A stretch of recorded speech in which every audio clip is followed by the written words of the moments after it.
I want to talk a little bit about attracting that soulmate. Had you ever written a list of what your 10 out of a 10 relationship or soulmate would look like?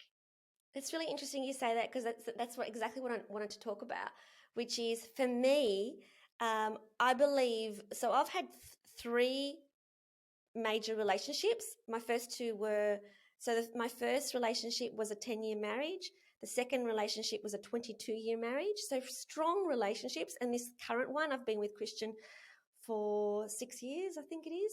And I loved all my relationships, and I feel that they were all perfect. I don't see them as failures. I see them as perfect. That I was with those men for a long period of time. I loved those men. I still have a deep love for those men. And I'm very grateful for the relationships that I had with them. But I've got to say that I think one of the reasons as to why I attracted such high quality, high caliber partners that I love dearly, even now, even after we're separated with my second ex-husband, we're still great friends. Like we catch up all the time. And so the reason being is that I believe that at the point where I met my past partners and Christian, that I was open minded with all of them.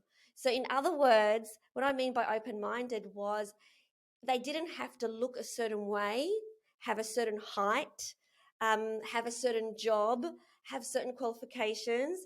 So, it was like this I was open minded about the kind of person that I would end up with. But at the same token, there's no way that anybody could come into my sphere that wasn't respectful of me, so wasn't worthy of me. Yeah. Interesting. So when I was going through my emotional intelligence transformational course, it was just about the time when we got separated and right before Josh passed away. And I remember thinking, in order to have hope again, because as you know, that situation is really hard when you're going through a divorce and you're scared and you're sad and you're angry and all of the emotions. I remember one of my good friends had said to me, write a list of your 10 out of 10 of what you want in a partner someday. And what I learned is, a lot of it is like what we're not getting that we want. And if you're interested, I would love to read you my list. Are you interested? Okay. So I had 17 qualities, and my partner right now, Chad, met every single one of them when I started to consider that we might want to start dating a little bit. And it blew my mind. So here it is: kind, trustworthy, loving, handsome, makes a good living or an entrepreneur, loves to travel, generous, authentic, vulnerable, open, and connected, believes in himself, accepts my family, is respectful and is proud to be with me. I'm proud to be with him, is fun, happy, and joyful, is a good listener and understanding, is healthy and fit, likes to cook with their partner, and enjoys time with friends and alone. And what I realized is, right, those are the qualities that I get to be too. But those were the qualities that were super important to me. And I wrote those down, and lo and behold, 8 months later, that's when he stepped into my life. So, what would have happened, Karen, if he had all of those except he couldn't cook?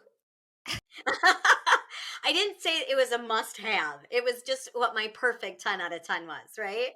And yes. And I have to laugh because he was single for he had his two boys, but he was single for a good 8 years, I think. So he actually does know how to cook, and we do cook together. And it was to me, it wasn't like it had to be this, but this is my perfect like 10 out of 10. And it's amazing how when we put it out there, right? Like when we declare things in the universe, that's what we get. So that's my suggestion for anyone that's listening. Write down what a 10 out of 10 looks like for you.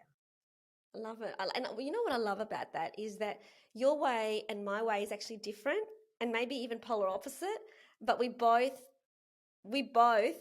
there is no one way. So you had the list and what I said was I'm open.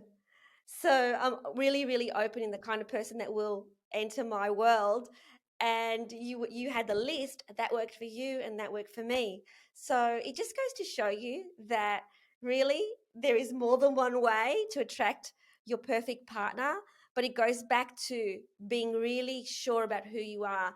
Because one thing I said earlier was that with the energy that I'm carrying, which is I feel an energy of deep love for myself. And that's not an egoic love, but a deep compassion for who I am, a deep compassion for my mistakes, a deep compassion for my perceived, stuff ups or whatever. That when you hold yourself in that kind of esteem, you just cannot. A person won't enter your sphere that will dishonor that. Like the energy will misalign. So it's all energy, and we're running at a certain vibration. And so if you're really down on yourself, you're angry at yourself, and you judge yourself, then guess what? You're going to attract in your life someone who's going to treat you like that. Thanks for watching. We hope you loved it. And if you did, please like this video and subscribe to the channel. And remember, always connect to your truest essence. And choose love. We'll see you next time.